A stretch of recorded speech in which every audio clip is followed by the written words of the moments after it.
মায়ের তো কোনো দিন হয় না, মা তো রোজের মা।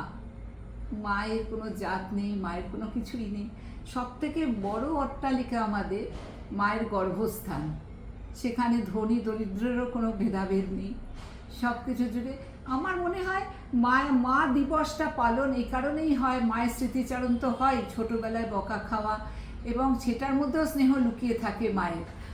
আর সেটাই আমার মনে পড়ছে যখন আমি খেতে বসেছি, তখন আমার মনে হলো যে সব থেকে সন্তানের সাথে মায়ের যে সম্পর্কটা, ওটা কোনো দিন মিটে যায় না।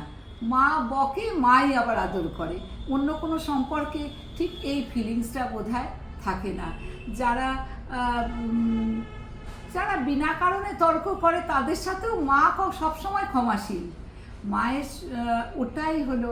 তাই আজকের এই খাওয়ার সময়, এই আজকে আমার লাঞ্চ রেডি হয়েছে, সেখানে থাকছে, আমি একটু ঢ্যাঁড়স সেদ্ধ খেতে ভালোবাসি, আর কলমি শাক ভাজা।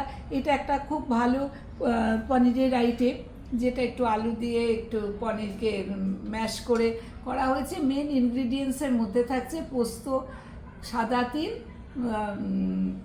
জিরে আর গোলমরিচ, শুকনো লঙ্কা, এগুলো ভেজে গুঁড়ো করে দিয়ে ইনগ্রিডিয়েন্টসের মধ্যে যখন আমরা গ্রেভিটা করব তখন মেশানো হয়। খুব ভালো খেতে লাগে। একটা ডিমের কারি লেফট ওভারে ছিল, এটা একটা পাঁচ তরকারি, আর এটা হলো ঝিঙে দিয়ে বড়ার একটা তরকারি। তোমাদের কি লাঞ্চ? তোমরা বলো তোমাদেরটা।